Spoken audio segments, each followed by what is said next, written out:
Ready to start your journey? Whether it's your first workout or you are a seasoned athlete, Endurance for Everyone Coaching wants to work with you. Our coaching team has worked with athletes from beginners to USAT national qualifiers and are comprised of experienced runners, cyclists, and triathletes who have a passion for healthy living and have been where you are. We offer comprehensive coaching programs from weekly support to basic consultation, all designed to help you achieve your goals.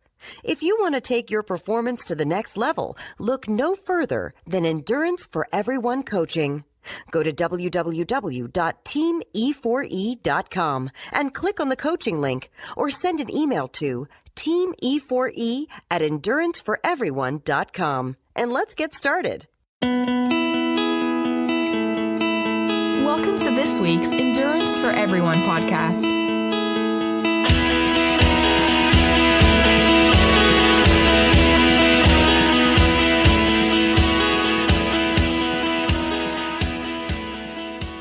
The following program is for entertainment purposes only. Though the hosts of this show are certified Ironman coaches, their attempts at long-course triathlons and endurance events should not be taken as an endorsement for you to do something stupid too.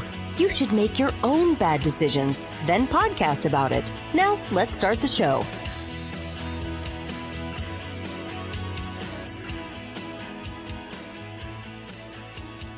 Have you ever noticed, Megan, that whenever I have an issue mentally, that you're the one that I get on the show? But I like that. That's what I'm here for. I mean, I like it. I've hesitated in the past to do it because I said, she's going to think it's kind of like your kid that the only reason they call you is when they need something. No, it's what I do. I mean, I have a really strong sports psychology background. I'm a master's level psychologist. So, yeah. Yeah. And here I am. And that's probably why, I know that's why I do reach out to you. And I said, okay, I'm struggling here, Megan. I need you to come on the show with me. So I'm here. Bring it. Because you know me, I'm going to talk about it to everybody. Yeah. And let the chips fall. So, but I do want to start off with something else. You've been a coach for a while and, and I'm relatively new to it, but I had 4 people running this weekend in races. One in Chicago, 2 at Mohawk, and one at I can never remember the name of this, Steamboat or something. And they all did so great. And it's a weird feeling that when you take so much pleasure in somebody you've coached doing really well in a race. It's like you're a proud papa, isn't it? It's a weird thing, right? Oh gosh, no. When my athletes are racing, first I'm checking my phone and social media and the feed. Yeah, I mean constantly, and then I'm texting their significant others or their crew or whomever is with my athlete. And I'm totally. And I feel like I'm just like a nervous Nelly until I hear, and then when everyone has nailed it. And when I'm there in person, I think there's one picture. We'll have to, I'll send this over to you, and you can put this in your show notes. There's one picture of me at Infinitus, and it was the year you were there, and I think I was waiting for Natalie and Greg to come in. Mm-hmm. And I have my arms folded, my shoulders are hunched forward, my head is down, and I'm squinting, and you can see me staring up the trail. I know that picture. You've shown it to me. And it is like, that's what it feels. And I remember sitting there, and I was getting really worried. Mm-hmm. The conditions were rough, and it was getting dark, and it made me so nervous. And I was just sitting there with my arms hunched, like, if I watch the trail, they'll come faster. Well, and I kind of hit that I couldn't track Stephanie. She didn't have tracking at hers. I had kind of weird tracking on the other 2, with Dana and Amy at Mohawk. I want to say Mudson. It's Mohawk Hudson. And then Rob in Chicago, and which was great tracking on that one. Mm-hmm. But even with Rob, is like I was watching, and I say, oh God, he's doing really well. He's at 8:30, 8:45 pace, mm-hmm. and it said also and it's it has like the estimated time of arrival down there. And the football game came on, so I was watching the football game, and I was like, and I look at my watch, I said, oh, wait a second, he should be finished. And I looked, and they didn't have him finished yet. And you almost like, what the hell happened? Where is he? Where's he at? Trying to figure it out. and trying to think, okay, maybe it's got the thing, but it's just like a time lag. But it's you almost panic, right? It's like, oh my God. This is, I think, the greatest job in the world. Like it's sometimes I just have to step back and go, oh my gosh, like look what my life has become, because I really, truly love this stuff. And I love every aspect of it. There's not one aspect of my coaching job where I'm like, oh, I hate this. Well, maybe the billing and the finances. Yeah. I think it's not the most fun thing in the world. I mean, it's fun to get the money, but yeah, no, I need a bookkeeper. If I had a bookkeeper, just handle all of it. I guess maybe, but I don't even. I've got that so like simplified that I don't really have to do much. But otherwise, I think every aspect is just great. I mean, I love my athletes. Everybody I work with is amazing. So it's a pretty darn cool job. It is. But then there's the other aspect, and we were talking a little bit about before the show that we'll get into, is that when you're struggling yourself, it's a weird thing to see others doing well. Yeah. And it sounds weird to say, and probably, and I know, hopefully people take this in the right way, but when I'm struggling to just get out the door, and we'll go into this more, that to see others doing well is almost a tinge of jealousy there. And you know what I mean? Yeah. Does it make sense? And you almost have to like not look, because it's going to irritate you at that point. And also, when we don't see certain people every day, when we have relationships over social media or relationships long distance, you're only seeing a snippet of that person's life. And there are very few people, I think you're one, I'm one. I mean, I think we could name a few others, that kind of what you see on my Facebook profile is pretty much my life. I'm open. I mean, I don't post, private details about my kids and, stuff like that. I mean, I respect everybody's privacy, but I don't have like a Facebook persona. You'll see really bad pictures of me, and you'll see like pictures where Bill and I are actually going out on a date, and I'll look like cleaned up and not muddy or something. I saw that one. There's that one. Yeah, I saw that one. Yeah. It was about 5 years ago, wasn't it? Yeah, right. But it's not everybody has that what you see is what you get thing going on social media. So they're showing their best side. And you got to remember that when you're looking at somebody's feed. Again, if you're looking at mine, you can pretty much, I say what's going on. I mean, I'm a pretty private person, but I do put stuff out there to a degree. So yeah, and I've talked about this to other people as well, is that especially people and their life's not like that. It's so hard not to call them on it, but I don't. I've learned. I've grown up in the past year, but it's very hard that that they're struggling just as much as everybody else. And I always try to tell people, you need to tell people that you're struggling, or that you had a bad race, or that you sucked last week, or that you're struggling to get out the door. Like, I've been. I have the Big Lebowski, like the dude in my head, and the voice that I hear in my head is like, dude, man, that's your choice. You can, do what you want to do. Whatever, man. I can't do voices. That's like, but I hear that. Yeah. Do what you want to do. I don't care. The dude is in all our heads, I think, at some point. Yeah. And if any listeners have not seen the Big Lebowski, you have to see the Big Lebowski. And if you don't like the movie, just don't say anything. You just don't know funny. If you don't like that movie, you don't know funny. Just go away. Yeah, because that movie's hilarious. No, if you don't like it, John and I will personally come to you, and we will watch it with you until you find it funny. And explain to you why it's funny. No. Now, see, this is funny because 10 times, 20 times, however many times it takes, we're there. But you're not leaving until you tell us that you think it's funny. Oh, my God. Yeah. We digress really quickly. Yeah, I know. I'm a professional, Yeah, but yes, we're professionals. I think part of the reason that I have survived, like emotionally and physically, is I don't take myself that seriously, because I'm such a type A person. I'm very driven. I always have a plan, always, and things always change. I have a couple different things going on, and it's just constant chaos in my life, and that's okay. But if I start to take myself too seriously, then ultimately I just trip and fall on my face. Well, it is always good, I think, when you start to take yourself too seriously, is to have people around you to call you on it. Mm-hmm. Okay, you're taking yourself too seriously.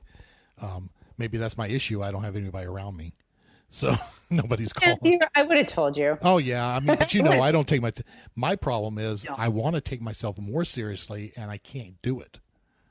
It's like this. There's this block, and we can start getting into it now. But there seems this block, and see in the background in my house right now, I have on.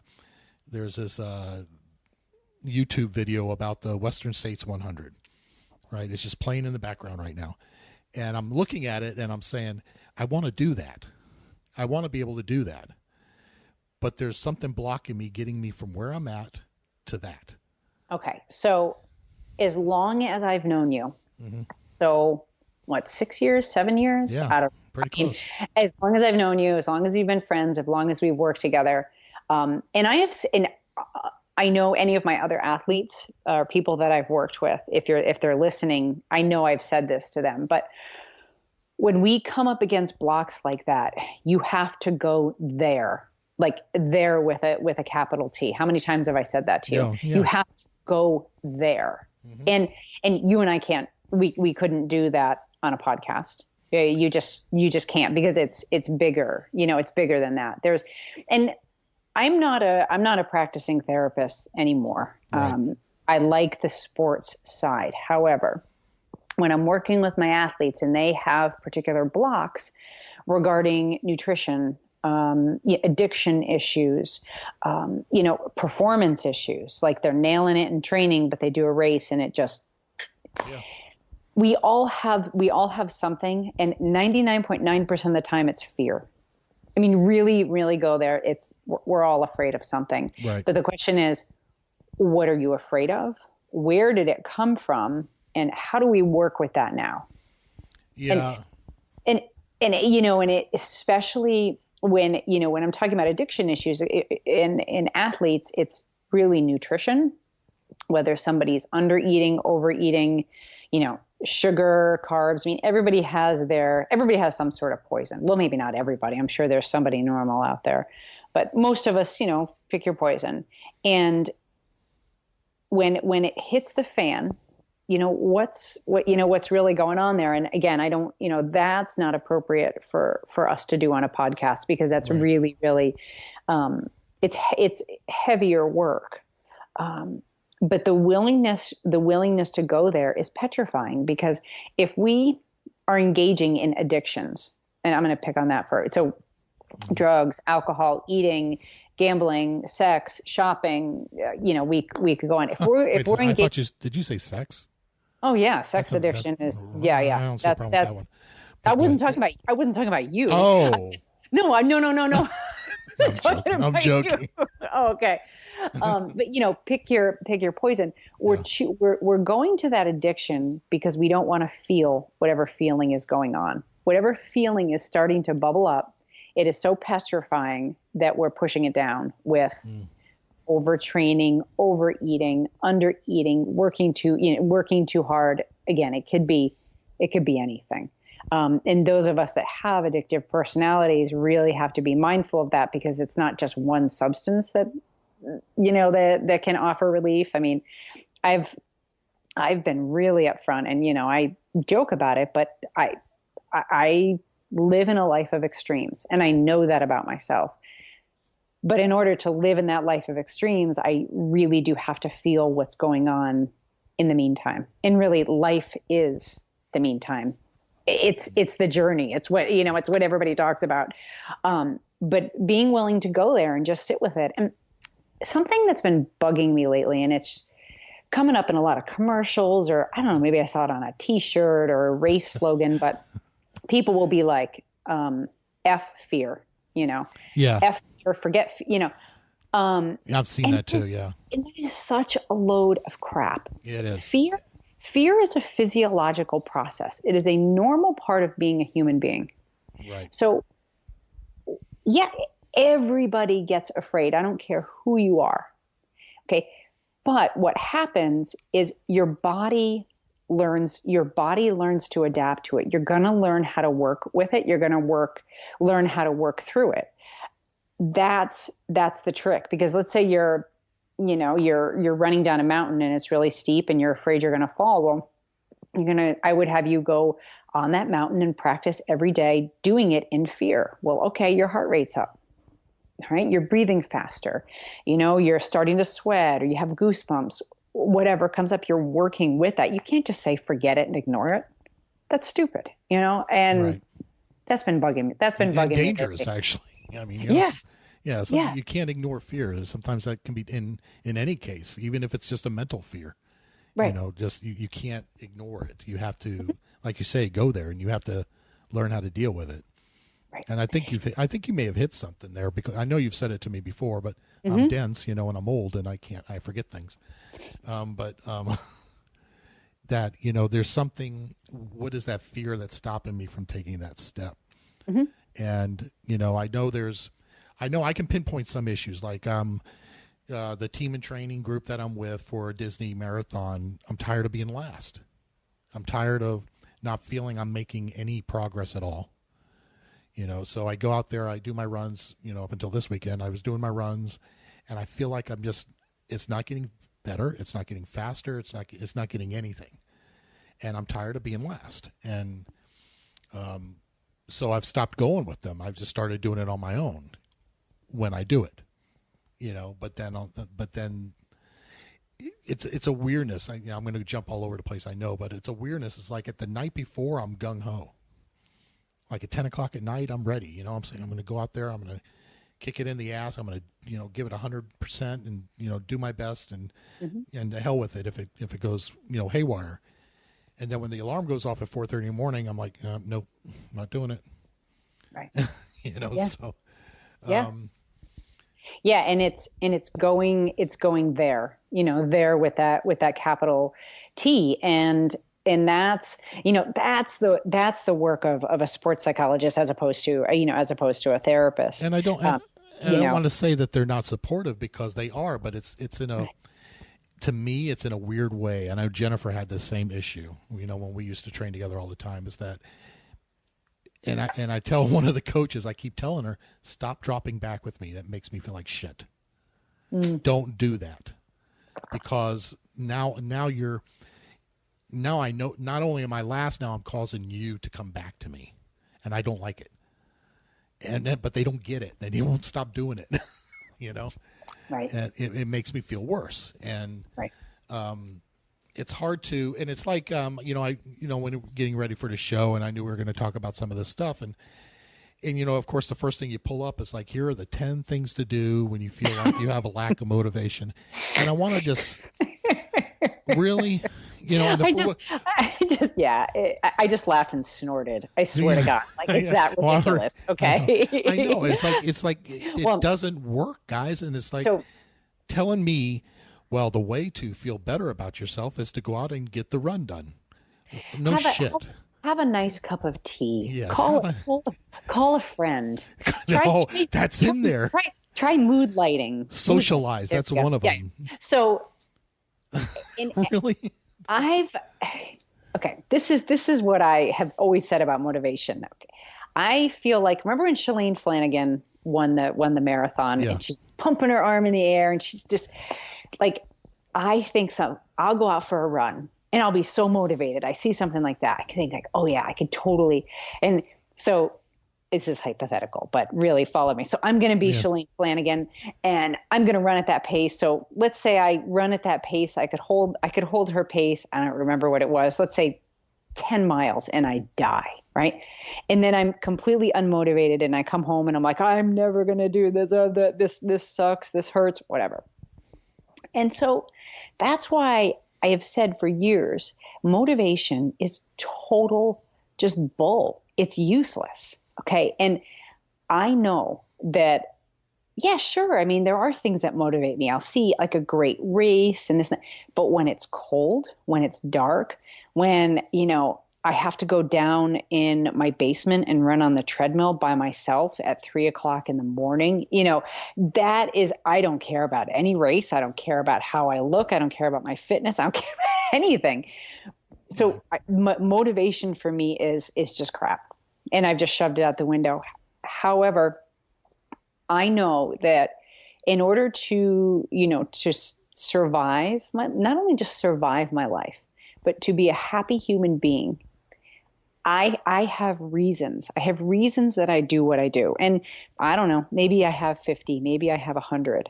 But when the alarm goes off and I know that I have to go down to a cold, dark basement because it's too icy outside, or I have to go outside, and run in the snow in my snowshoes. That's not my favorite thing. I know. Whatever the miserable workout is for the day, this is who I am. And this is who I am.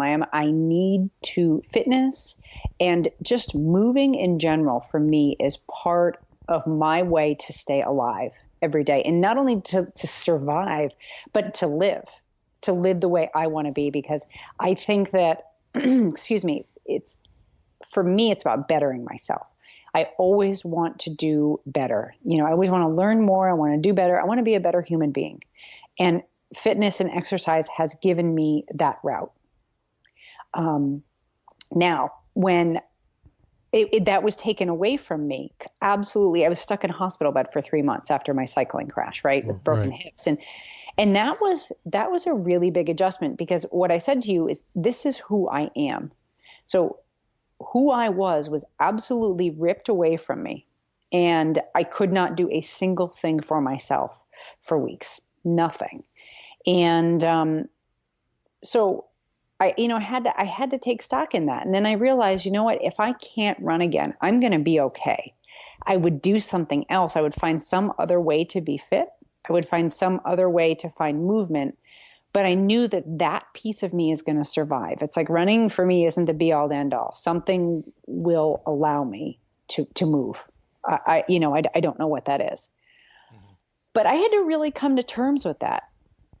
Because I had identified myself so much with, I'm a trail runner, I'm a coach, I'm a cyclist, I'm a triathlete. Yeah.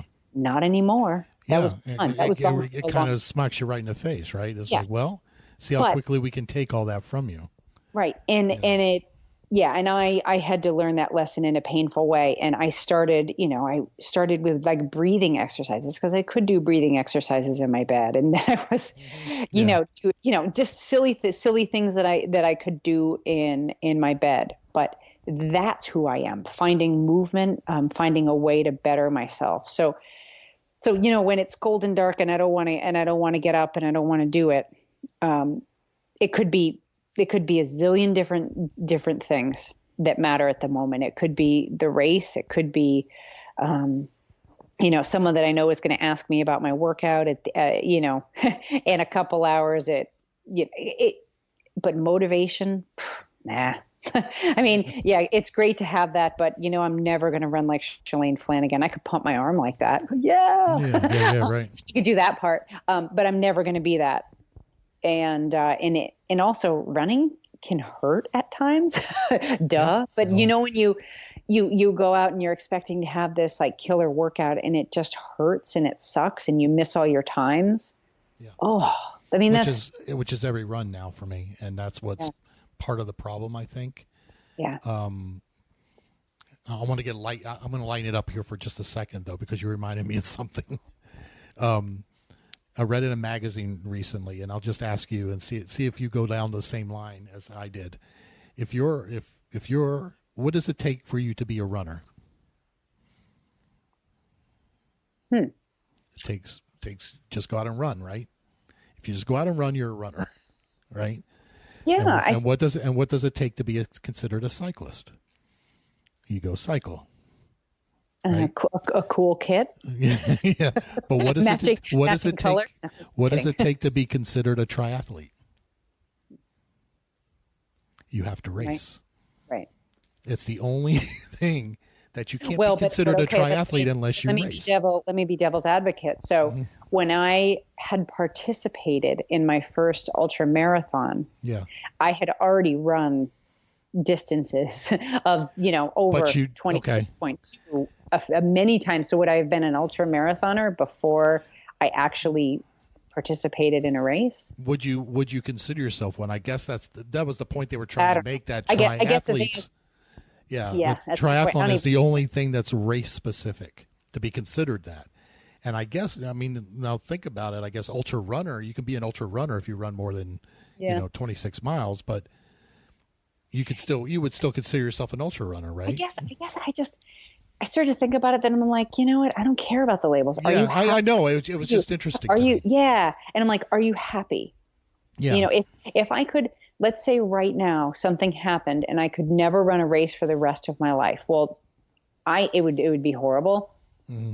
But my next thought is, can I at least get out in the woods? Can I walk? Right. Could I get to a point where I could sit on a bench and just, just kind of absorb what's around me? I mean, as long as I have some sort of outlet. But now with that said, those of you who know me know I am very competitive. It really does matter. Not against other people. I'm not like, you're out there against yourself. Yeah. Yeah. Super competitive. But you what you just said is kind of what I've been doing, is like, I know I'm not getting any better. I'm struggling, but I'm trying to just get out there, and if I can get out in the woods and go 10 miles on a trail, and then I'll do that. It's not, I don't know if it's doing me any good. You're putting one foot in front of another, but you're still not going there. But I'll tell you, this weekend I did nothing. And how did it feel? Struggle. It was awful. Yeah. The whole weekend was awful. Yeah. I didn't want to see anybody. It was to that level again, and I haven't been there in a long time. But and it was like, and then when I'm looking up these motivation tips, the first one is get out of bed and out of the pajamas. Well, that's easier said than done sometimes. Right. And that's, so to me, this article is written by someone who's never really been there. Yeah.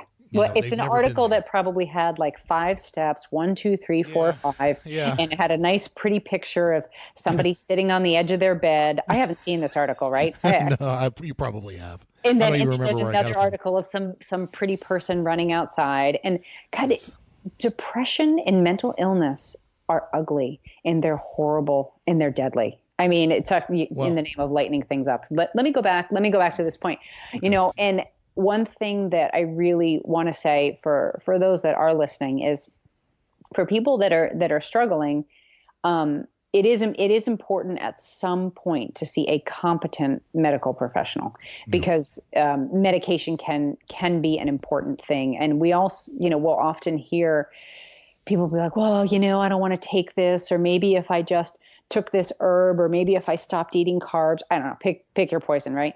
But if it was diabetes, or or high blood pressure, or something clearly defined, then you wouldn't hesitate to take the medicine sometimes. So again, I always want to, there is a point where a medical outreach is really important, and knowing when you've crossed that line.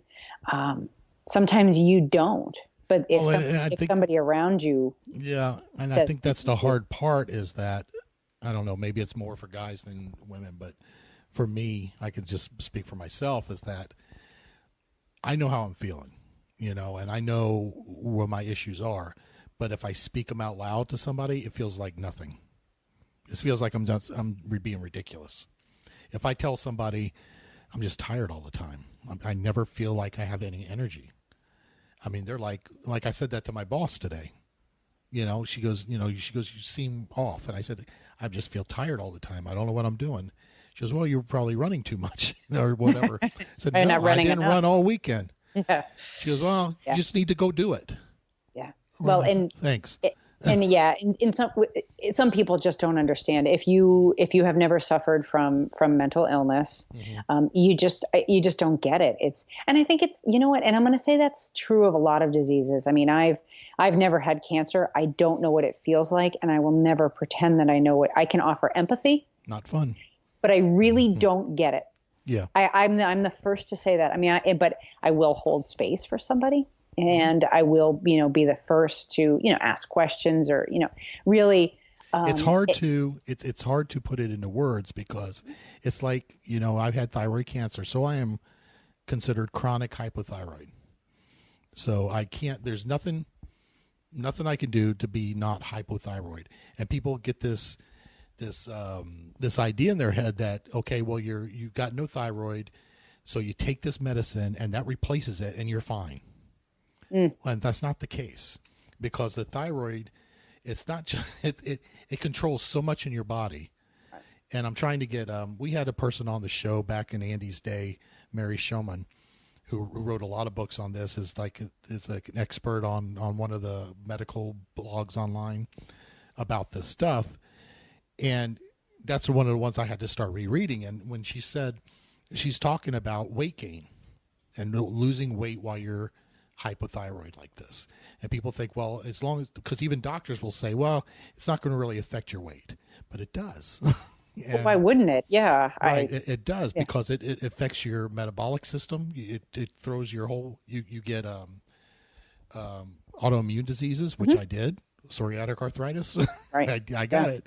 Yep. But it also changes your metabolic set point. Right.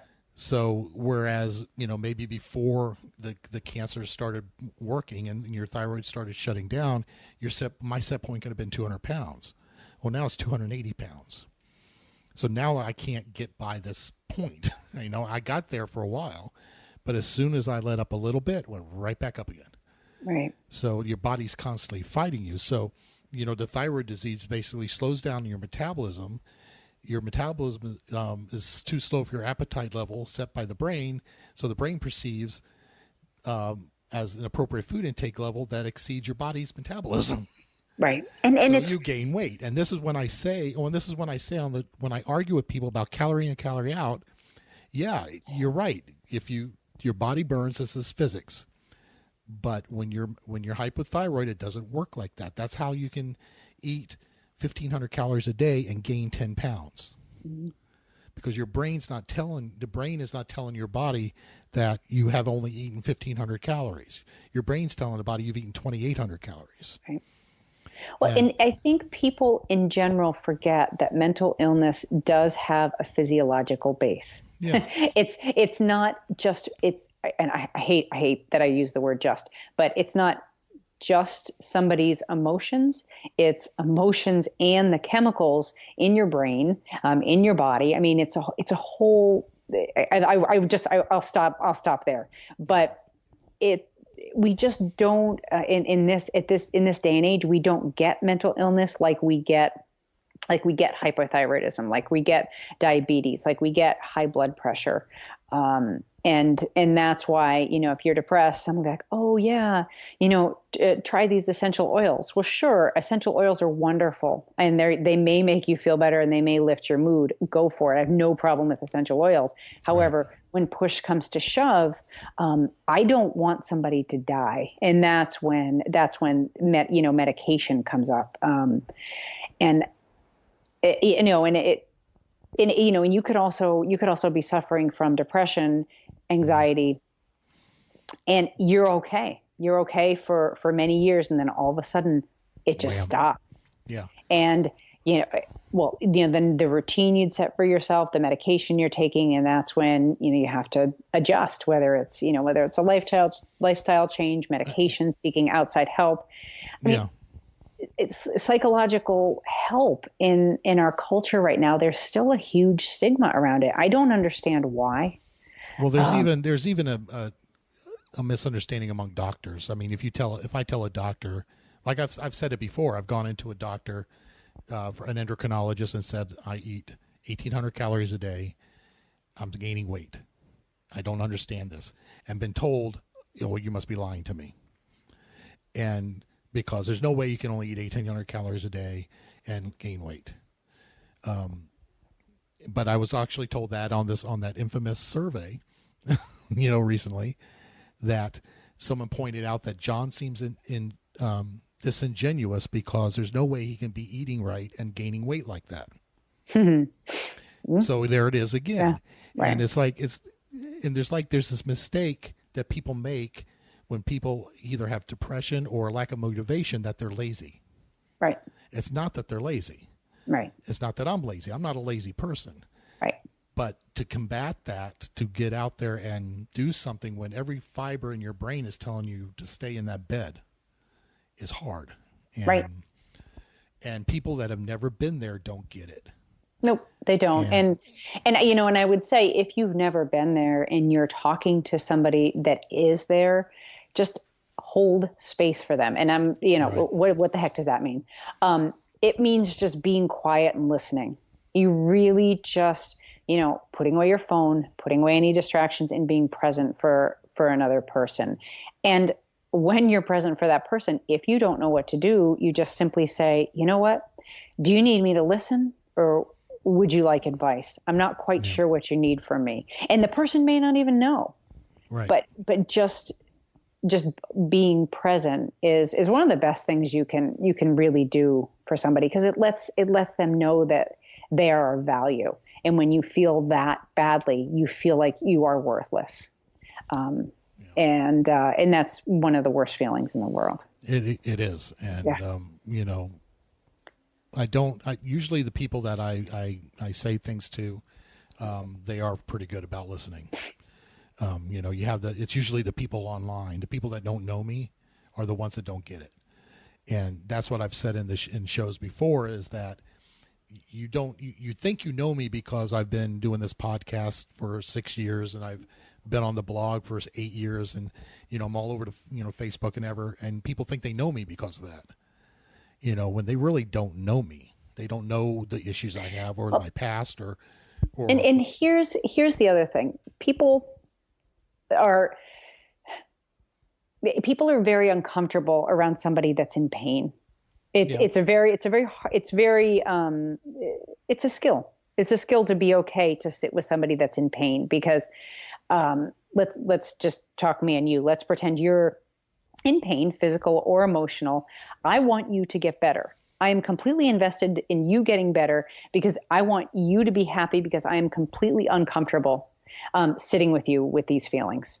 And I really think, people that think they're people pleasers, well, yeah, maybe you're trying to please somebody else, but a lot of times that people pleasing comes from the fact that you want to be more comfortable, because when that other person is happy, then it's easier for you. Right. It makes it easier on you. Yeah. So that's why I say sitting with somebody and being present it's a scary thing to do. Feelings are very scary, but they're not going to hurt us. What hurts us is how we react to those feelings. We could do something very dangerous. We could make a bad choice. So just, being present, in making sure, really, check your motivation. And if you can't, because there are some issues that are just too tough, or if somebody were coming to me and it was an issue that I know that this person, knows more about, or, I have a friend that works with people that have this issue. I'll be the first to refer somebody professionally to somebody else.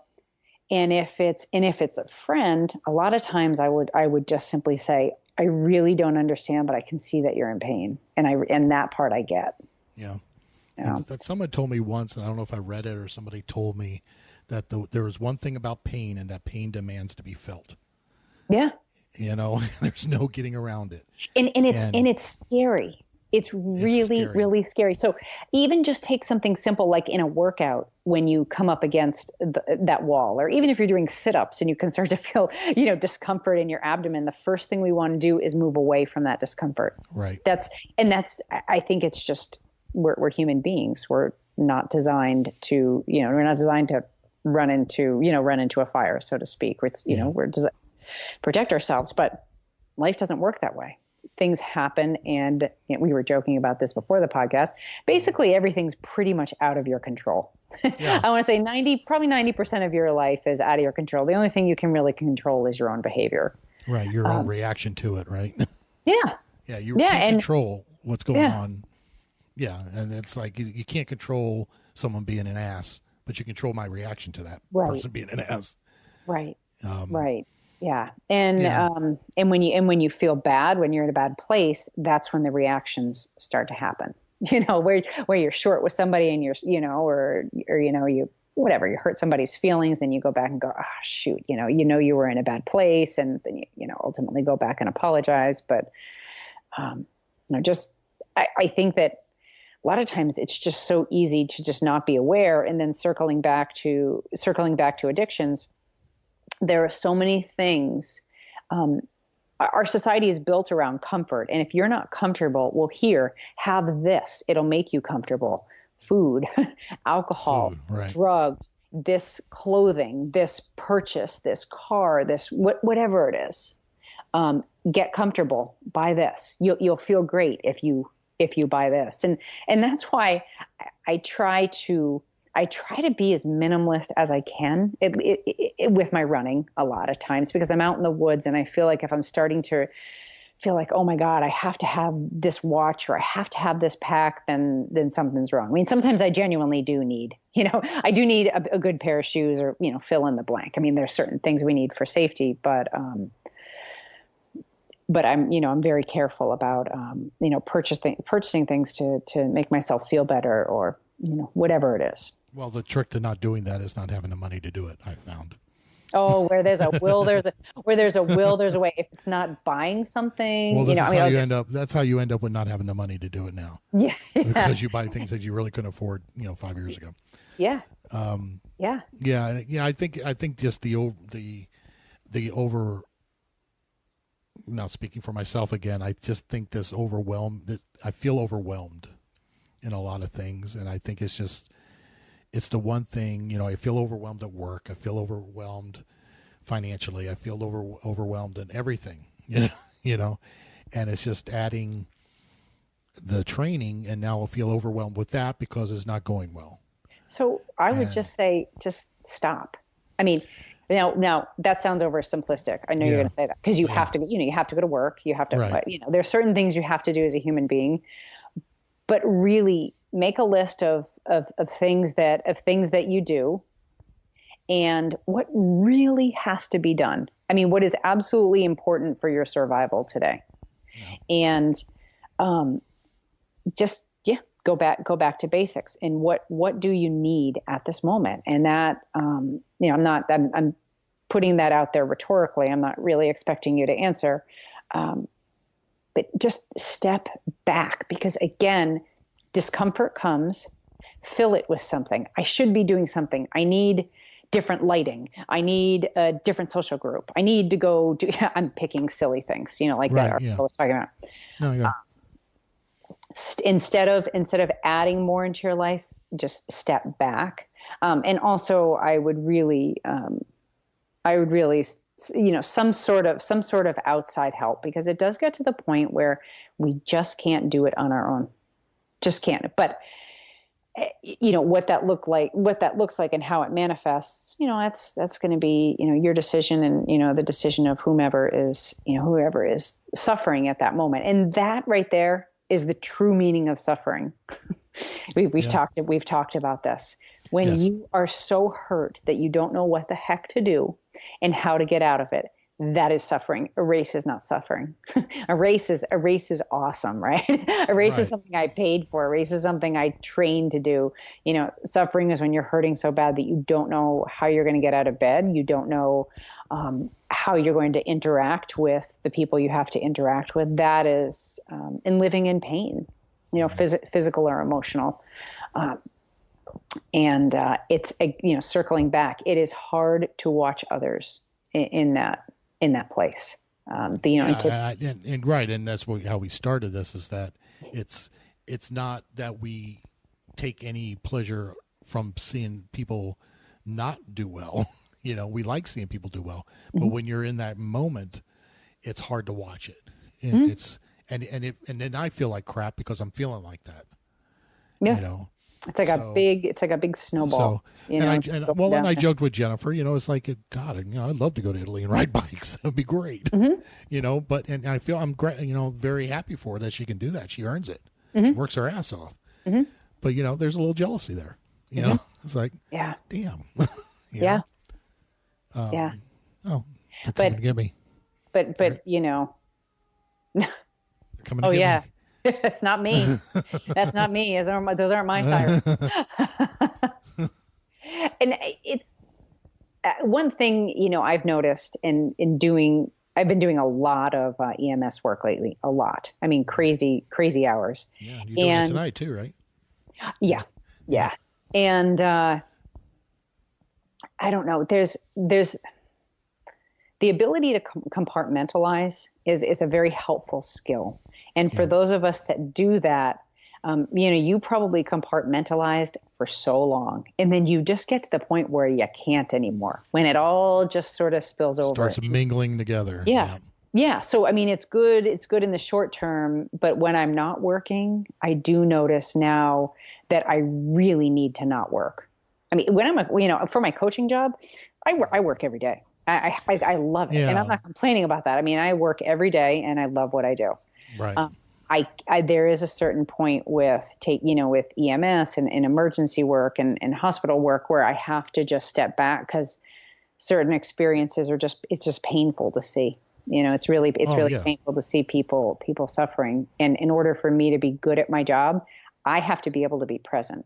And that is not just as my, in the EMS job, but as a coach, as a parent, as a spouse, as a friend, a member of the community. I do my best. I do my best to be present, because I've been on the other side where I have been hurting so much that it is, I needed people to be present for me. And those who have shown up for me, like, they know who they are. They absolutely know who they are in my life, in their value. And those are the keepers.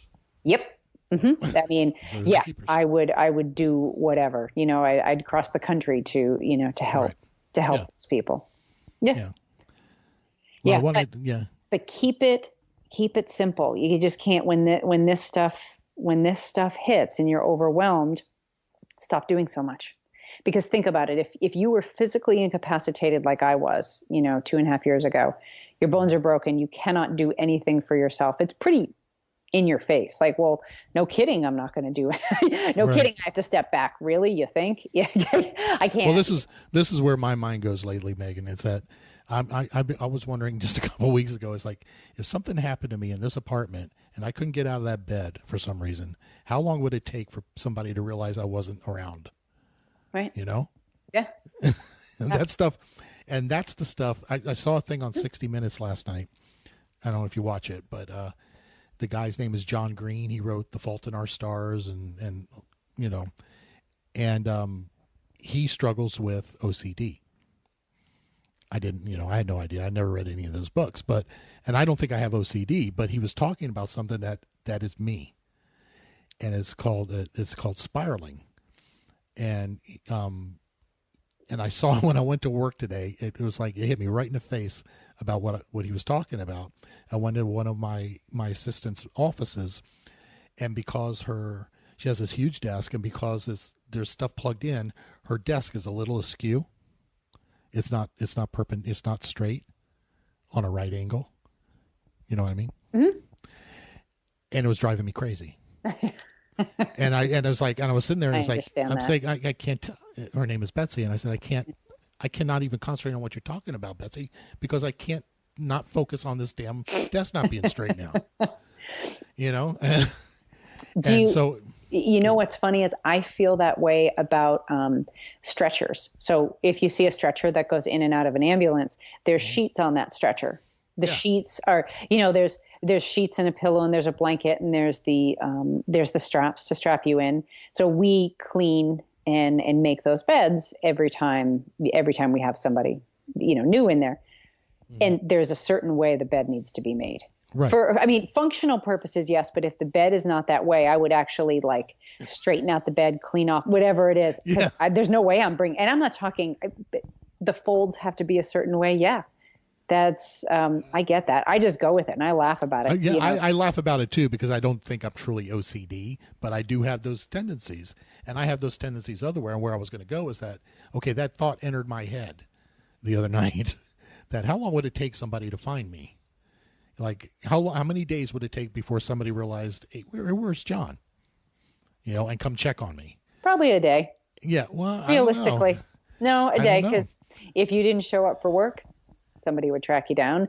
You know what though? But when I was in the land working at Healthy Start, the first time I really had a really serious I won't call it a breakdown, but it's like I thought I was calling into work and I wasn't, and I couldn't get out of bed for 3 days. before they realized I wasn't there. Like before somebody actually called my house and said, "Is John okay?" Yeah. So 3 days. Yeah. Then what I would say to you, and I actually do this with certain people in my life. And actually, let me back up. When I was a kid, I've been running since I was like 6 years old, and I would go out in the woods, or I'd be running down the street. I mean, my mom, I can't even imagine, but what she would always have us do, especially, once we were older. So let's say I was a teenager and even if nobody was home, I would leave a note on the counter. Mom, I'm going running on ABC route. It's 5 miles. I expect to be home at this time. And she goes, even if I knew she was going to be gone all day, I would still leave that note. Yeah. So what I do with certain people who are struggling, I'll say, all right, check in with me. Let's figure out a time that you're going to check in, and let's say we're going to talk on Tuesday. And if I don't hear from you by Wednesday morning, I'm calling the cops to your house. and I mean, and it's, it's not like they have to call and we have to have a, hour conversation. It's, I'm here, I'm okay, all's well. Right. I do that for a couple people, and, nothing big. I don't ask questions. I don't ask questions unless somebody wants to talk, but having that accountability, especially for people that live alone. I have a house full here.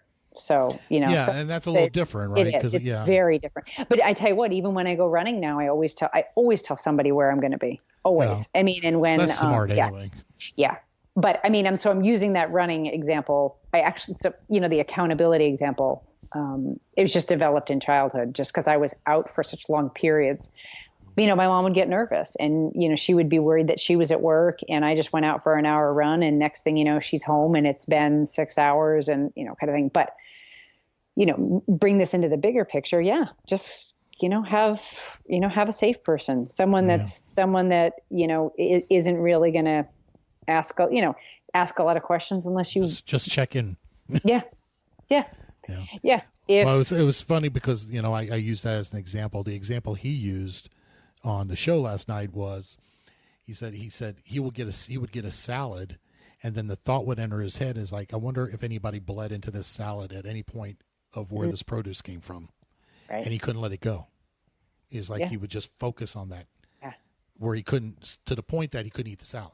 Mental illness is a disease. It's a disease just like any other disease, but they're not treated the same because we don't quite understand mental illness like we understand, whatever it is. And I think people are just blood pressure. Yeah. Well, and I think people are just getting to the point where you're comfortable even talking about it. I think even 10 years ago, a guy like I am wouldn't get on a podcast and talk about it. I mean, you just wouldn't do it. But I think in a sense that those of us who've been there really, we do need to share our experience, strength, and hope so that others can know that they're not alone. Like, I don't know it, and whether I'm talking with, somebody on a professional level or if I'm talking to somebody as a friend, I mean, it's a different approach, and we're kind of blending the two now. I don't necessarily know all the answers, but as your friend, I can say, you know what, I've been there, I've been in that hole, and I know what it's like. Yeah. And sometimes that alone can really save somebody. That's exactly right. And sometimes just having someone say that back to you, you know what, I've been right where you are. I know what you're talking about. That's enough. And then not necessarily even offering any solutions. Right. I mean, you don't need to, because you understand what I'm saying. I'm not crazy. No. When I say, I just feel tired all the time. And you know what? I've been there. I know what you're talking about. I've been at that spot. But and even knowing at some point it does go away. You will come out at the other end at some point. But that's the thing about bad feelings. Yeah.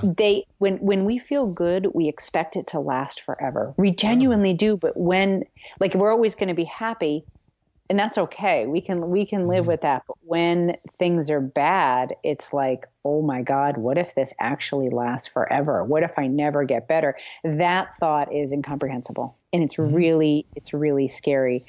And even the idea of pain or I'll say suffering, but even the idea of pain isn't enough to snap you out of it at times. It's like, I know that if I get to January not ready for that marathon, I'm going to be hurting. It's going to suck. Yeah, but that's not going to. That's motivation. That's not motivation, Yeah, and not that circles knock back. Me out of it. That's not going to get your butt out of bed at 4:00 in the morning. There's something bigger going on. Yeah, right.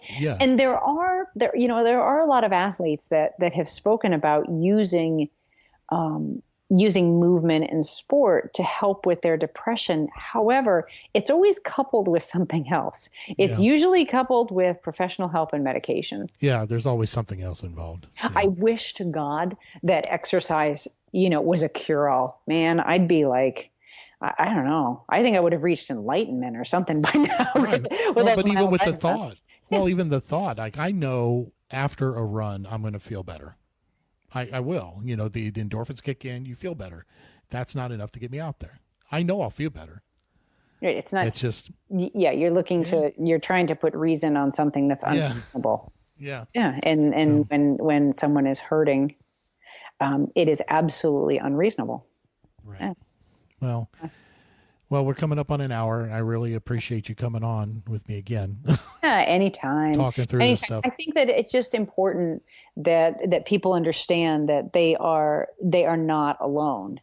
Right. And to really, if you talk to somebody and don't get what you need from them, okay, it doesn't mean you have to cut them out of your life, but find somebody who will be able to support you. Well, and honestly, some people just don't get it, and it's not, that doesn't make them bad people.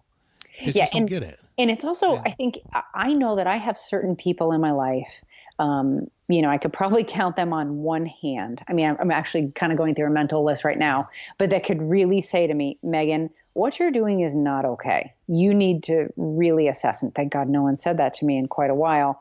But that particular group of people, they're the ones that I'll often reach out to and say, hey, can I run something by you? What do you think of this? Because I genuinely trust what they have to say. Yeah.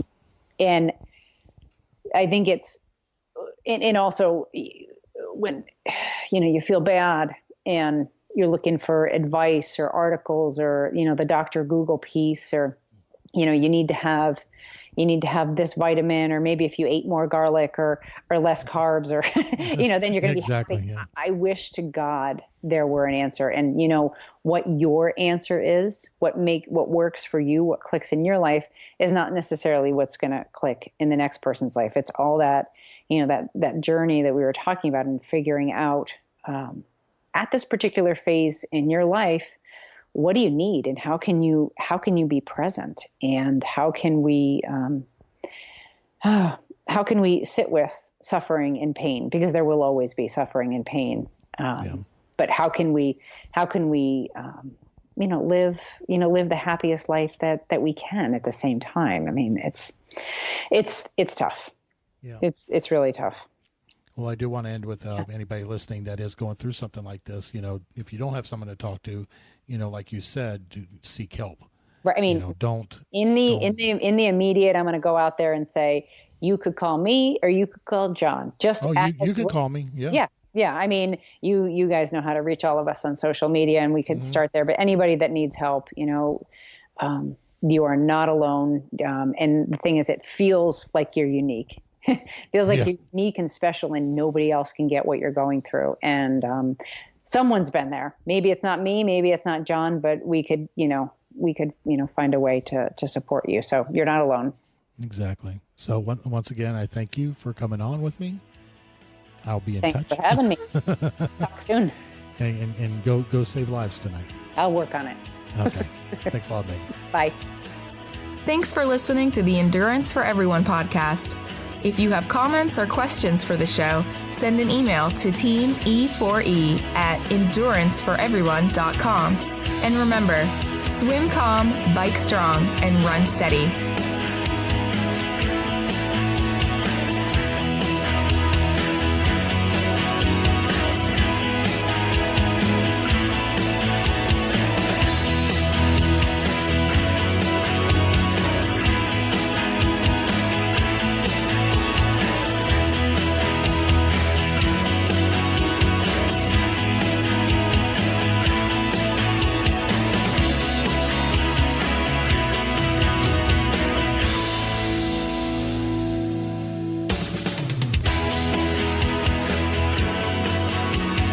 Ready to start your journey? Whether it's your first workout or you are a seasoned athlete, Endurance for Everyone Coaching wants to work with you. Our coaching team has worked with athletes from beginners to USAT national qualifiers and are comprised of experienced runners, cyclists, and triathletes who have a passion for healthy living and have been where you are. We offer comprehensive coaching programs from weekly support to basic consultation, all designed to help you achieve your goals.